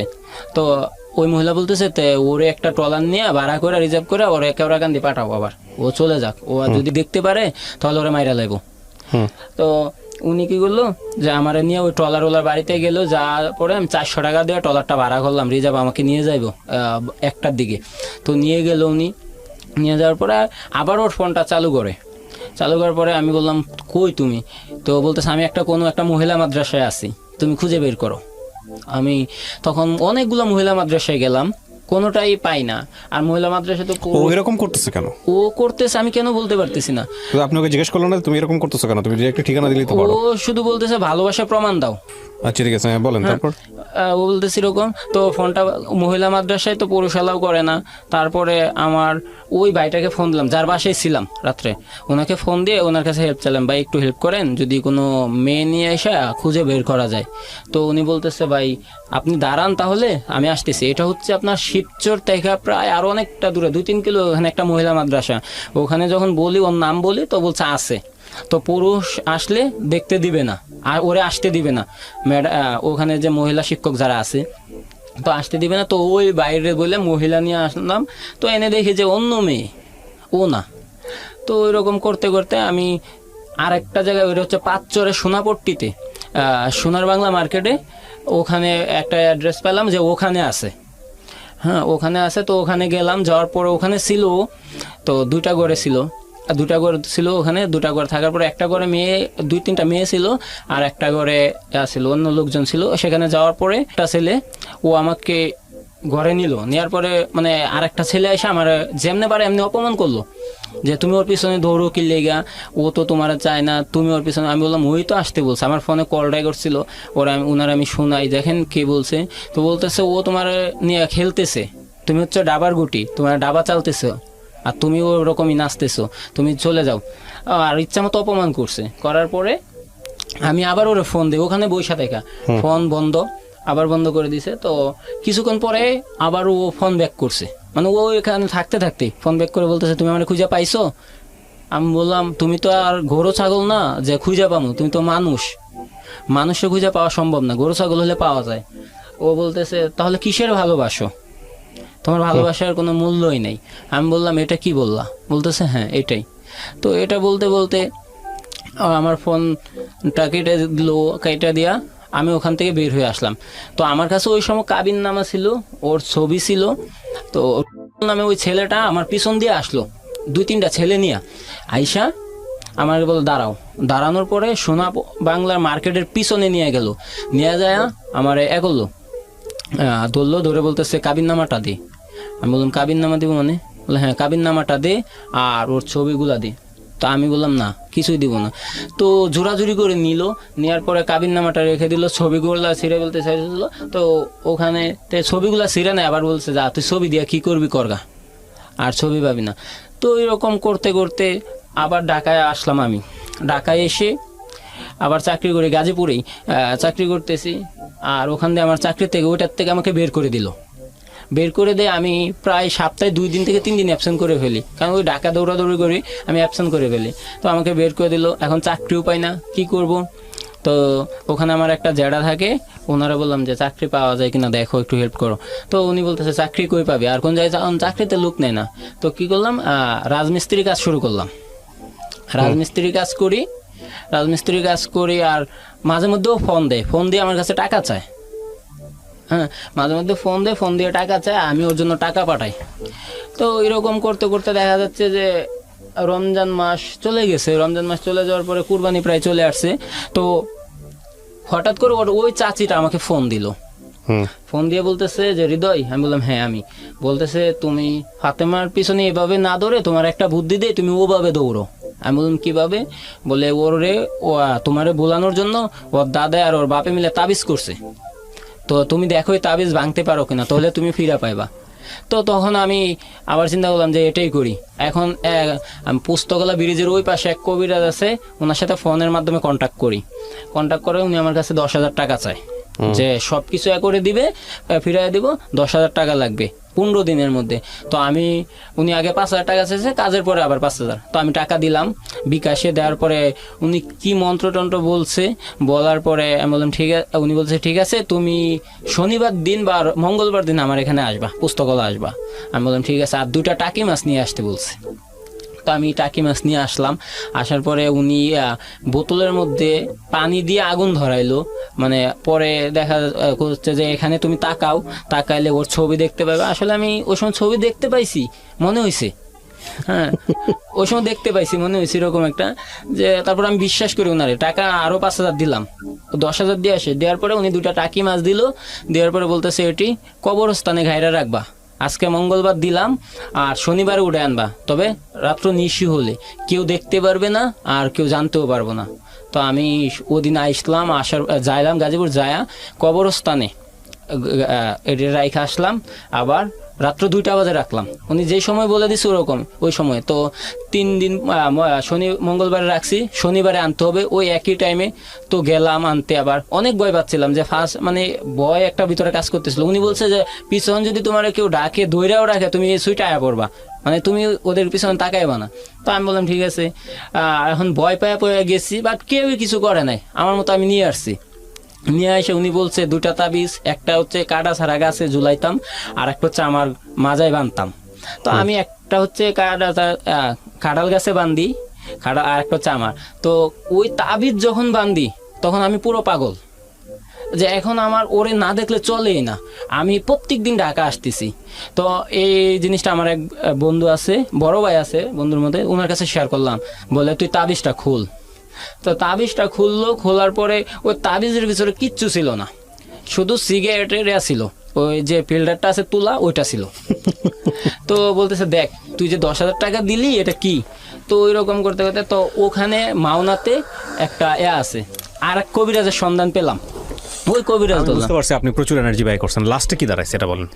লাস্টে এখন ওর সাথে আর যোগাযোগ নাই। ওই লাস্ট দেখা হয়েছে না, ও ডিপোজ দেয় নাই। তো আপনার এরকম নাকে দড়ি দিয়ে ঘুরাইলো কেন? ও কেন ঘুরাইছে এটা হচ্ছে যে আমার লেখাপড়া নাই। ও আমার ডাইরেক্ট বলছে তুই অশিক্ষিত, তুই গরিব, তোর সাথে আমার যায় না। এটা সে আগে বোঝে নাই? ওটা আগে বুঝে নাই। ওরা সংসার কতদিনের? জি সংসার কতদিনের? একসাথে ছিলেন কয়দিনের? একসাথে ছিলাম 6 মাস, 1 মাস 5 মাস 25 দিনের মতো। ওই এটাই এনাফ। 5 মাস 25 দিন একসাথে থাকলে বোঝা যায় যে আসলে মানুষ কেমন। আপনাকে পছন্দ হয় না, একসাথে থাকার পরে চলে গেছে, সিম্পল। কেন বললেন এই গল্পটা? এই গল্পটা বলছি যে আমি যেমন রাগে বা খুশির টালে একটা ডিসিশন নিছি, ওটা যেন কেউ না নেয়। বুঝতে পারছেন তো? এটাই হচ্ছে বড় কথা। আপনার নিজের নেক্সট প্রত্যেকটা মানুষই কোনো না কোনোভাবে ভুল করে জীবনে, কিন্তু ভুল থেকে শিক্ষা না নেওয়াটাই অপরাধ। হ্যাঁ, সেটাই হচ্ছে বিষয়। আপনি যে ভুল করছেন সেই ভুলটা আপনি বুঝতে পারছেন, এবং আপনার এই ভুল থেকে অনেকেই বুঝতে পারবে। আপনার তো ক্লাস 6 পর্যন্ত লেখাপড়া। মেয়েটার কত দূর লেখাপড়া ছিল? মেয়েটা তখন এসএসসি পরীক্ষা দিচ্ছে আমার তাকে থাকাকালীন, তারপরে জানতে পারছে এখন মেডিকেলে ডাক্তারি পড়তেছে। মেডিকেলে ডাক্তারি পড়তেছে? সেই মেয়ে আপনাকে পছন্দ করে রাখবে? ও সেটা তো তখন ছিল না ভাইয়া। মেয়েটার ফিউচার ছিল, আপনার ফিউচার ছিল না, এটা হচ্ছে বিষয়। মেয়েটা আপনার কাছাকাছি থেকে সেই জিনিসটা বুঝে গেছে। দূরত্ব একটা মানুষের ভালো লাগাকে বাড়িয়ে দেয়, কিন্তু সে কাছাকাছি আসলে সেই ভালো লাগাটা যদি ধরে রাখার মতো যোগ্যতা না থাকে, পারস্পরিক যোগ্যতা, তাহলে সেই ভালো লাগাটা দ্রুত নষ্ট হয়ে যায়। আপনাদের ক্ষেত্রে হয়তো বা সেরকমই হয়েছে। তো আমি এই গল্পটা প্রচার করলাম এই কারণেই যে আমাদের ইমোশনের জায়গাটা থেকে আমরা বিয়ে বিষয়টাকে খুব মনে করি বিয়ে মানেই একটা হয়ে গেল যা হওয়ার, কিন্তু বিয়ে বিষয়টা হচ্ছে দুজন মানুষকে পছন্দ করে সারা জীবন একসঙ্গে থাকার একটা লিখিত চুক্তি। এবং সারা জীবন একসঙ্গে একটা মানুষের সঙ্গে যখন আপনি থাকবেন, একটা কথা আছে না, দূরত্বে থাকলে নাকে গন্ধ আসে না, কিন্তু কাছাকাছি চলে আসলে কিন্তু স্মেল পাওয়া যায়। এবং সেই গন্ধটা যদি মনোপুত না হয় তাহলে সেটা কিন্তু মানে সেখানে এক্সিস্ট করাটা কিন্তু খুব ডিফিকাল্ট। আমি আসলে উদাহরণটা এভাবেই দিলাম, সব কিছু মিলিয়ে বিষয়টা এরকম যে আসলে তার আচার আচরণ, তার চাল চলন, এটা দ্বিপাক্ষিক। এটা শুধুমাত্র একজনের জন্য না, দুপক্ষ মিলিয়ে অনেক কিছুই দেখবেন পছন্দ হবে না, আবার অনেক কিছুই ভালো লাগবে। এটার মধ্য দিয়ে একটা দীর্ঘ সময় ধরে থাকার ফলে একটা ডিপেন্ডেন্সি তৈরি হয়। আসলে বিয়ে ব্যাপারটা কি? বিয়ে ব্যাপারটা হচ্ছে হলো ভবিষ্যৎ পরিবার গঠন, আপনার উত্তরাধিকার তৈরি করা, দুজন মানুষের আস্থার জায়গাটা তৈরি করা, দুজন মানুষের নির্ভরতার জায়গাটা তৈরি করা। এবং এই জায়গাগুলোতে যখন শুধু ভালোবাসা দিয়ে একটা অসম পর্যায়ে দুটো মানুষ যখন একসঙ্গে হয়, সেখানে একটা পজিটিভ রেজাল্ট পাওয়াটা খুবই মুশকিল। ব্যতিক্রম যে হয় না তা না, নিঃসন্দেহে হয়, এবং সেজন্য সেগুলো গল্পও হয়, কিন্তু অধিকাংশ গল্পেই আসলে ব্যতিক্রমতার কোনো খোঁজ পাওয়া যায় না। তেমন গল্পই আজকের এই গল্প। প্রিয় দর্শক এবং শ্রোতা যারা এতক্ষণ শুনলেন এবং ইউটিউবে যারা দেখবেন, তাদেরকে আবারও ধন্যবাদ জানাচ্ছি। আগামী বুধবার ঠিক রাত 11টায় আমি আরজে কিবরিয়া আবারও ফিরে আসবো জীবন গল্পে। সে পর্যন্ত ভালো থাকুন। আজকের মতো শুভরাত্রি। গ্রামে বড় হয়েছি, ক্লাস 6-এ ওঠার পরে আমি ঢাকায় চলে আসি। আচ্ছা, ঢাকা যাত্রাবাড়িতে। তো সেখানে যাত্রাবাড়িতে কেন আসলেন? ওখানে আব্বু থাকতো অনেক আগে থেকে, আব্বুর সাথে চলে আসি, আমার ফুল ফ্যামিলি। আচ্ছা, ফ্যামিলি চলে আসার পরে তো ওখানে থাকি। আমি 2009-এর দিকে আমি চাকরি নেই ফার্স্ট। তখন আমার বয়স 12 এরকম। আব্বু কি করতো? আব্বু একটা চায়না ইট ফ্যাক্টরিতে কাজ করতো। আচ্ছা। তো সেখানে আব্বুর পাশে একটা কোম্পানিতে আমি চাকরি নেই। তো চাকরি নেওয়ার পরে ওখানে চাকরি করতে থাকি। তো এভাবে ওই কোম্পানিটাতে 2 বছর চাকরি করি। চাকরি করার পরে আমি চাকরিটা ছেড়ে দিই, আমার আঙ্গুল কেটে যায় ওইটাতে। তারপর আমি চাকরি ছেড়ে দিই। ছেড়ে দেওয়ার পরে আমি আর একটা কোম্পানিতে, ওটা হচ্ছে জুতার কোম্পানি, রাবার ইন্ডাস্ট্রি, সালিমা, ওটা হচ্ছে শ্যামপুরে। তো ওটাতে চাকরি নেই, ওটাতে ভালোই চাকরি করতে থাকি। এভাবে 4-5 বছর হয়ে গেছে। আর যেহেতু আমি ফ্যামিলির বড় ছেলে ছিলাম, তার জন্য আর কি কাজ করতে হচ্ছিল। ওকে, চাকরি নিলেন। কত বছর বয়স তখন আপনার? তখন 12 বছর। 12 বছর বয়স। লেখাপড়া করেন নাই? না, লেখাপড়া করি নাই। ক্লাস 6-এ ভাই বোন ছিলেন আপনারা? আমার বড় বোন আর 3 ভাই বোন। আমার বড় বোন, আমি মেয়ে, আমার ছোট ভাই আছে। আচ্ছা, ঠিক আছে। তারপরে চাকরি নিয়ে ওখানে চাকরি করতে থাকি। হঠাৎ একদিন বারান্দায় বসে আছি। তো বারান্দায় বসে থাকা অবস্থায় তো আমার বড় আপু বলতেছে, কিরে তুই এখানে বসে তো ভাব নিতেছিস কেন? তো আমি বললাম, কিসের ভাব নিতেছি? ও বলতেছে, আমি দেখছি না, আম্মু আজকে বাসায় আসুক, আম্মুর কাছে বিচার দিব তোর নামে। আমি বললাম, ঠিক আছে, তুই বিচার দে। তো আমি আপু এই কথা বলে চলে গেছে। আমি ভাবলাম যে আপু এই কথাটা কেন বললো, যে একটু ট্রাই করে জিনিসটা বোঝার চেষ্টা করি। তো আমি বসে মোবাইল চাপতেছি, আর করতেছি। তো উপরের দিকে তাকালাম, হঠাৎ করে জানলার পাশে একটা মেয়ে বসে রয়েছে। আমার লাইফে ফার্স্ট মনে আমি এত সুন্দর মেয়ে দেখি। তো দেখার পরে আমার একটা অভ্যাস ছিল, আমি চোখ টিপি মারি মানুষকে দেখলে। আপনি যাকে দেখে দেখলেন চোখ টিপ মারতেন? হ্যাঁ হ্যাঁ। কি বলেন? মানে যার সাথে চোখাচোখি হয়ে যেত তাকে চোখ টিপি মারতাম। তো ওই মেয়েটাকেও মারি, ওই মেয়েটা আর কিছু রিপ্লাই করে না, এদিক চলে যায়। তো পরের দিন শনিবার, তো আমাদের ফার্স্ট ডাক হচ্ছে 2015 সাল 13ই মে, রোজ ছিল শুক্রবার। তো সেদিন ও চলে যায়। পরের দিন শনিবার আমি আবার অফিসে গেলাম। তো আমার দাঁতে ব্যথা ছিল, আমি অফিস থেকে ছুটি নিয়ে চলে আসি। চলে এসে আবারও ওই বারান্দায় বসে রইলাম যে ওরে দেখার জন্য ওই মেয়েটা। তো ওদিন বিকেলবেলা ও আসলো, আসার পরে আবারও চোখ টিপি মারি, ও মুশকি একটা হাসি দিয়ে চলে যায়। তো এভাবে আর মাঝখানে 2 দিন দেখা হয় নাই। না দেখা হতে মানে ওর জন্য মানে দেখা করার জন্য একটা হয়ে যায়, মানে দেখার জন্য আগ্রহ সৃষ্টি হয়ে 2-3 দিনে। তো পরে শুক্রবারে আমার ভাগ্নেকে নিয়ে আমি বসেছিলাম। তো ও আমাকে জিজ্ঞাসা করতেছে এটা কে, ইশারায়, মানে ফার্স্টে ওই কথা বলে যে এটা জিজ্ঞাসা করতেছে এটা কে। তো আমি বললাম আমার ভাগ্নে। তো এইভাবে ফার্স্ট কথা হলো। তো ইশারায় এমনি আমাদের অনেক ভালো কথা হয়, প্রতিদিন কথা হয় 3 বেলা। আমার সকাল 9টা বাজে অফিস ছিল, ও সকাল 8:30 বাজে ঘুম থেকে উঠে জানলার পাশে বসে থাকতো, না আমাকে দেখবি বলে বা কথা বলবে। তো এইভাবে যাচ্ছে। তো হঠাৎ করে মানে এভাবে আর হচ্ছে না, মানে ফোনে কথা বলে আর হইতেছে না। তো ইশারায় কথা বলে। তো এখন কি করব? তো চিন্তা করলাম ওর কীভাবে কথা বলা যায়। তো ওর একদিন এটা হচ্ছে সেপ্টেম্বরের 1 তারিখে ওর ছোটো ভাইয়ের কাছে যাই, যাই বলি তোমার আপুর নাম্বারটা দাও। তো বলতেছে আপুর তো কোনো ফোন নাই। তো আমি বললাম তাহলে তোমারটা দাও, তোমারটা দিয়ে কথা বলবো। ও বলতেছে আমারটা দেওয়া যাবে না, আপনারটা দেন। তো আমি দেখি যায় পরে ফোন দিব। তো আমি বললাম ঠিক আছে। ও আবার ফোন আমার নাম্বারটা নিয়ে মিস কল দিল। তো ওর নাম্বারটা আমার কাছে চলে আসছে। তারপর ও বাসায় গেল রাত্রেবেলা, আমি ওরে ফোন দিলাম, ও দেয় নাই। পরের দিন আবার ফোন দিলাম, তারপর দিয়েছে। দেওয়ার পরে ওর সাথে কথা বললাম। বলার পরে আমি ফার্স্টে ওর সাথে যেদিন ফার্স্টে ফোনে কথা বলি ওরে আমি ডাইরেক্ট বলি তুমি কি আমাকে ভালোবাসো? ও বলতেছে কি বলতেছেন এগুলা, আমি এখন বলতে পারবো না। তো এটা বলে ফোনটা কেটে দেয়। পরের দিন আমি অফিসে যাই, আমার অফিসে ওখানে হয় মানে প্রমোশন হয়। আমি একজন ওয়ার্কার ছিলাম, সেখান থেকে আমার সেলম্যান বানানো হয়। তো আমি তো খুশি অনেক যে ওর এটা জানাতে হবে। তো ওর বাইকে আবার ফোন দিলাম, ওর বাই দেয় না। তারপর দুপুরের পরে ফোনটা দিয়েছে। দেওয়ার পরে আমি বললাম যে এরকম এরকম তোমার সাথে ফার্স্টে কথা বলার পরে আমার কপাল খুলে গেছে, তো তুমি কি এখন কি বলো? ও বলতেছে ভালো তো, আপনার কপাল খুলে গেছে তো থাকেন আপনি। তো যাই হোক এটা বলে রেখে দিছে। রেখে দেওয়ার পরে রাত্রবেলা আমি ঘুমাইতে যাব, তো ও ঘুমাইতে যেতে দিতেছে না, ঘুমাইতে যেতে দিতেছে না। ও কিছু একটা বলতে চায়, তো ও করতেছে যে 11টা 11:30 বাজে জালনা দিয়ে একটা চিঠি পালাইলো। ওই চিঠিটা প্রথম চিঠিটা আনতে পারি নাই, ওটা অন্য একটা বাড়ির চালের মধ্যে পড়ছিল, টিনের চালের, ওখানে উঠলে সমস্যা হবে তার জন্য আনতে পারি নাই। পরে আরেকটা ফেলালো। ওই চিঠিটাতে লেখা ছিল যে আমি আপনার সাথে কথা বলতে চাই, তো আমার ভাইয়ের ফোন দিয়ে সম্ভব না, যা করবেন কালকে দিনের মধ্যে করবেন। আর একটা তেঁতুলের চাটনি আচার ছিল ওই সময় মমতাজের 5 টাকা দামে, ওইটা আপনার জন্য, মানে আচারটা আপনার জন্য। তো ভালোই। তো আমি যখন এটা পাই চিঠিটা মানে অনেক খুশি। তো ওই খুশিতে আমি গান গাওয়া শুরু করছি। তো আমার ছোটো ভাই বলতেছে কিরে এত খুশি কিসের জন্য? আমি বললাম এমনিতেই। তো ভাই আমার ছোটো ভাই বলতেছে দেখি আচারটা দেখাই। তো আমি বললাম না ওটা ধরবি না। তো বলতেছে না এটা কে দিছে তোরে? আমি বললাম যেই দেখ তুই এটা ধরবি না। ও অনেক জোরাজুরি করতেছে। আমি ওরে বললাম তুই প্রয়োজন 100 টাকা নে, তাও আমার এই আচারটা নিবি না। তো আমি ওই আচারটা ওরে দেই না, রেখে দিই আমার বিছনার নিচে। তো পরের দিন আমার একটা ফ্রেন্ড আছে সুমন, ওর কাছে যাওয়ার পরে বললাম দোস্ত আমার একটা ফোন লাগবে ইমার্জেন্সি। তো কিভাবে?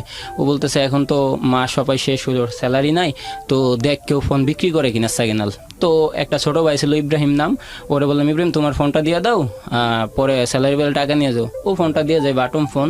তো ওই ফোনটাতে আমি একটা সিম, একটা চার্জার, হেডফোন সব কিছু ওকে দেই মেমোরি সহ। দেওয়ার পরে ওইটা দিয়েই মানে আমাদের কথা শুরু। সারারাত্র কথা হতো ওর আর আমার, সারারাত্র কথা হতো। আর তখন ইশারা কথাটা বন্ধ হয়ে যায় আমাদের, ওই ফোনে কথা হয় অফিসে গেলে। তো এটা ছিল ফার্স্ট দিনে। সেকেন্ড ডেতে যখন ওর সাথে ফোনে কথা বলি, ও বিকেল 4টা বাজে আমাকে ফোন দিল, দিয়ে মানে কান্না করতেছে ফোনের ওই পাশ থেকে। তো আমি বলতেছি কেন কান্না করতেছে, না কি হয়েছে? ও শুধু কান্নাই করতেছে। তো আমি বললাম কান্না করতেছে না কি হয়েছে? ও বলতেছে যে তুমি তো আমাকে কখনো ছাইড়া যাবে না। আমি বললাম কি হয়েছে সেটা তো বলো। ও বল তুমি যদি আমার ছাইড়া যাও তাহলে আমি আত্মহত্যা করবো। তো আমি বললাম এখানে কয় দিনের সম্পর্ক আপনাদের? তখন ইশারায় কথা হয়েছে 6 মাস, আর ফোনে কথা এটা দ্বিতীয় দিনে। আচ্ছা। তো আমি বললাম আজকে 2 দিন মাত্র, তুমি এটা কি বলতেছো? আমি তো কখনোই তোমাকে ছাড়বো না, প্রয়োজনে পৃথিবী আমি ছেড়ে দেবো, তো তোমাকে ছাড়তে পারবো না। ও বলতেছে কখন আমার ছাইড়া দেবো না, তাহলে আমি কিন্তু বাঁচবো না। তো ঠিক আছে এভাবেই কথা বলতেছি। তো 21শে সেপ্টেম্বর হচ্ছে ওর বার্থডে। তো ওই বার্থডেতে আমি ওর বাসায় গেলাম, যাওয়ার পরে ওরে কেক কেটে জন্মদিন উইশ করলাম। করার পরে ওদিন হঠাৎ ও আমাকে জড়ায়া ধরে। ও জড়ায়া ধরার পরে মানে বুকের ভিতরে একটা কাঁপুনি শুরু হয়ে গেছিলো যে এটা কী হয়েছে। বাট জীবনে ফার্স্টে মনে কোনো মেয়ে গায়ে হাত দিছি এরকম একটা সিচুয়েশন করেছি। তো এই কথাটা এখনও যদি ভাবি মানে মনের ভিতরে কীরকম একটা হয়ে যায়, একটা ধূপ করে উঠে বুকের ভিতরে। তো যাই হোক ওর সাথে তো একটা নুডলসের বাড়ি দিল আমার ছোটো ভাইয়ের জন্য। আমার ছোটো ভাইয়ের সাথে তখন কথা বলে। তো পরের দিন সকালবেলা আমার আপু যখন ঘর ঝাড়ু দিতে যায়, যাওয়ার পরে ওই বাটিটা পায়। পাওয়ার পরে আমার আম্মুর কাছে আইনা দেখায়, দেখো আম্মু তোমার ছেলেরা কিনতে যেন নুডলস আইনা খাইছে। তো আমার আম্মু বলতেছে খাইছে, তো তুই তোর সমস্যা কি? তো আমার আপু আর কিছু বলে না, আম্মু কিছু বলে নাই। তো আমার সবাই দেখতো, ফ্যামিলির সবাই দেখতো আমি ওর সাথে জালনা দিয়ে কথা বলি ইশারায়। হ্যাঁ, তো এটা সবাই দেখতো। তো ওখানে একটা মহিলা ছিল, ওই মহিলা আমাকে বলতেছে দেখছি তো জালনা দিয়ে কার সাথে কথা বলো। আমি বললাম কারোর সাথে কথা বল না। তো উনি বলতো যার সাথে যার বাপ আছে তারে দেখলে সবারই লাভ হয়। তো এরকম একটা উদাহরণ দিল, দেওয়ার পরে আমি আর কিছু মনে করি নাই। এভাবে যাচ্ছে আমাদের দিন। 25শে সেপ্টেম্বর হচ্ছে কুরবানি ঈদ 2015 সাল। তো কুরবানি ঈদের আগের দিন 24 তারিখ প্রচুর পরিমাণ বৃষ্টি হয়। বৃষ্টি হওয়ার পরে মানে ও আর আমি কথা বলতেছি, আমরা বলতেও পারি না এত বৃষ্টি হয়েছে। আমি যখন বের হয়ে 11টা বাজে রাত্র, তো দেখি যে আরো সমান পানি জমে গেছে রাস্তাঘাটে। তো ওরে ফোন দিলাম, আবার দিয়ে বললাম দেখো কি অবস্থা রাস্তার। বলে কেন কি হয়েছে? আমি বললাম বৃষ্টি হয়েছে, তুমি কি বলতে পারো? বলে না। তা আমিও বলতে পারি না। তো পরের দিন কোরবানি ঈদ, ওর ছোট 2টা ভাই, দুজনকে নিয়ে আমি নামাজ পড়তে যাই ঈদের। আচ্ছা। হ্যাঁ, তো নামাজ পড়লাম, ওদেরকে সালামি দিলাম, দেওয়ার পরে